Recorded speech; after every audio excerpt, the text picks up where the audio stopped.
Semina Verbi, la semence du Verbe dans le cœur des hommes et des femmes d'aujourd'hui.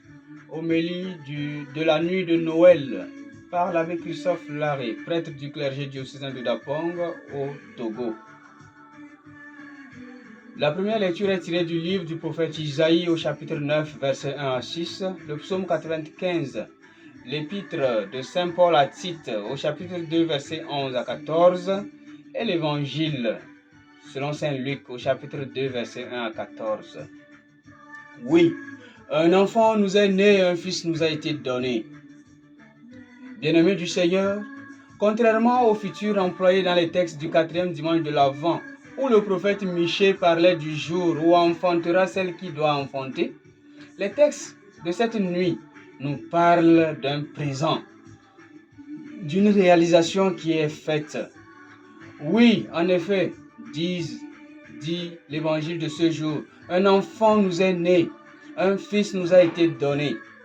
Voilà la grande joie de Noël, et cette joie vient illuminer les ténèbres, car le peuple qui marchait dans les ténèbres a vu se lever une grande lumière, et sur les habitants du pays de l'ombre, une lumière a resplendi.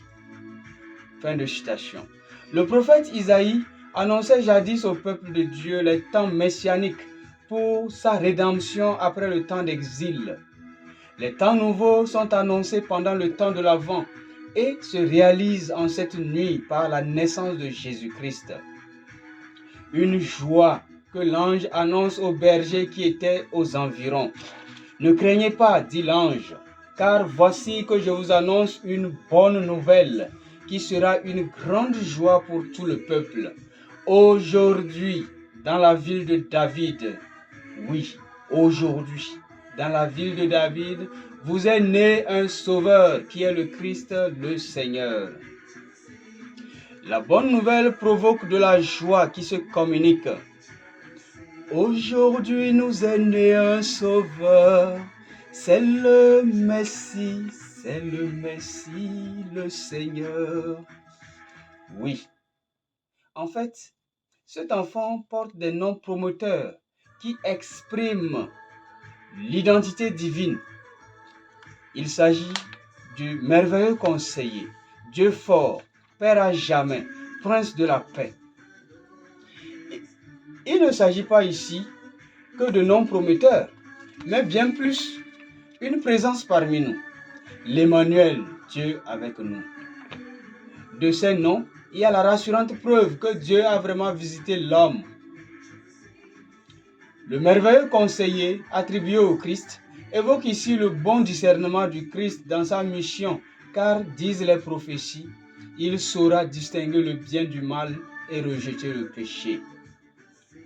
Bannir le règne du mal qui gagne le monde est la mission du Sauveur, et la forme la plus visible du mal est le péché. Donc le Christ, comme merveilleux conseiller, vient bannir le péché et faire régner le bien. Aussi, celui qui reçoit le conseil du merveilleux conseiller et s'y applique, goûte la proximité de Dieu et s'y plaît.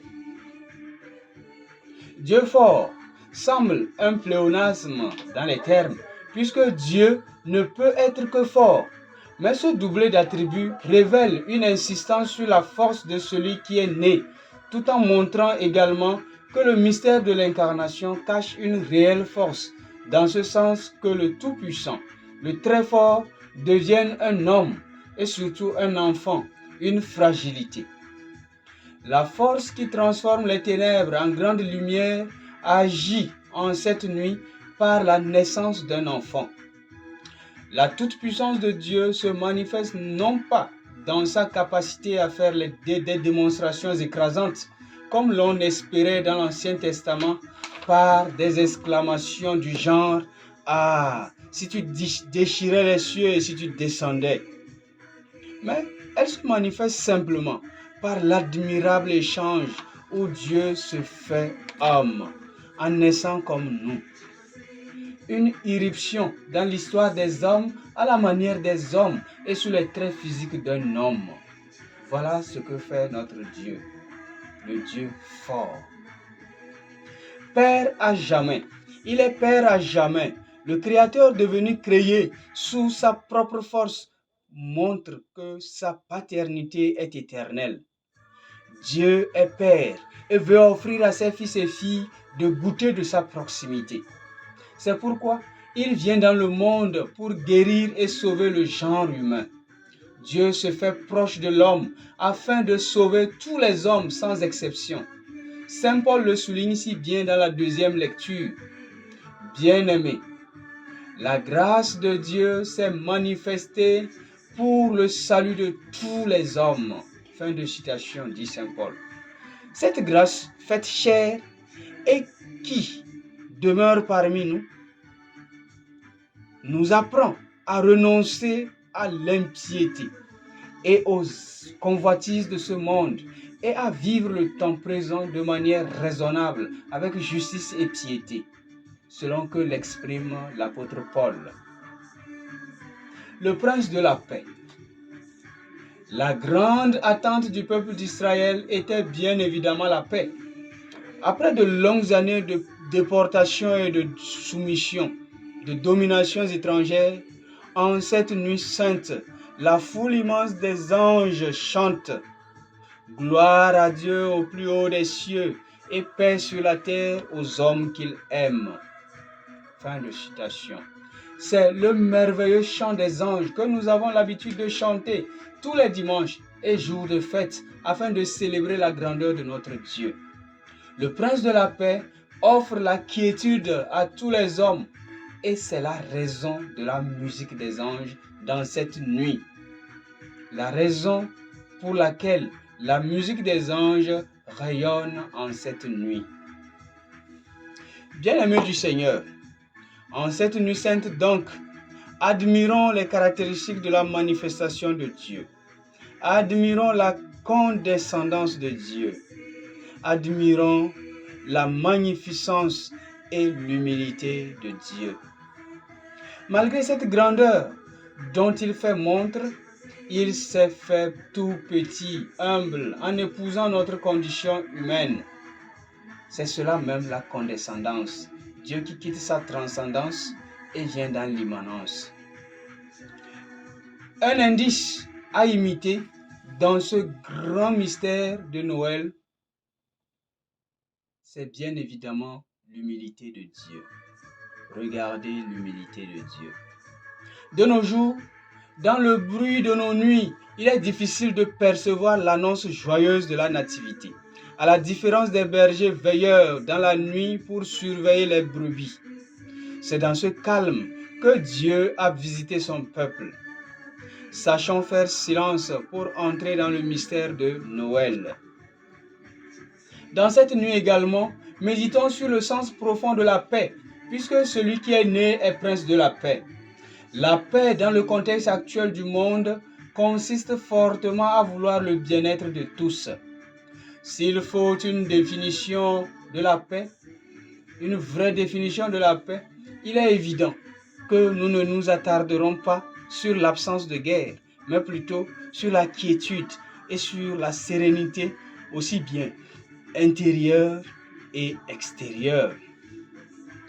Pour nous, chrétiens, sommes-nous à la recherche d'une telle paix pour le monde?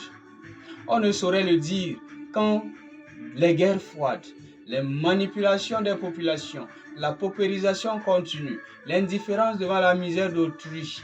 On ne saurait donc le dire quand tous ces événements sont parfois orchestrés par les personnes qui portent des noms chrétiens.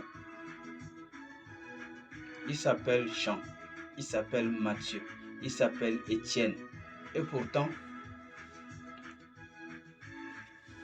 ce qui suppose qu'ils sont soit chrétiens par le baptême ou issus de familles chrétiennes.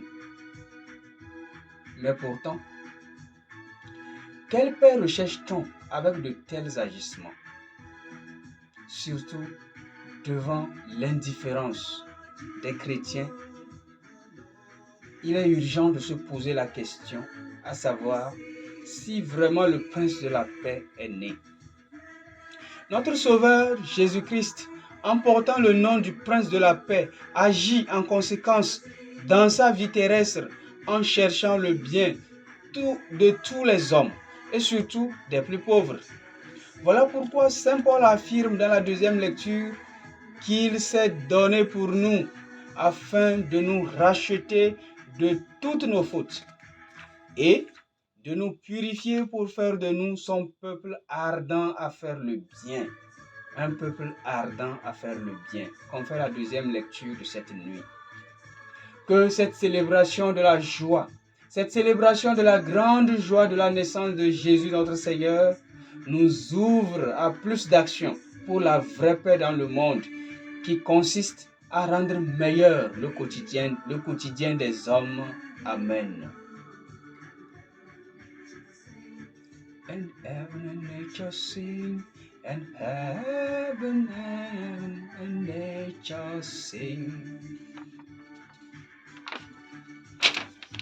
Bonne fête de Noël à tous et que Dieu nous bénisse.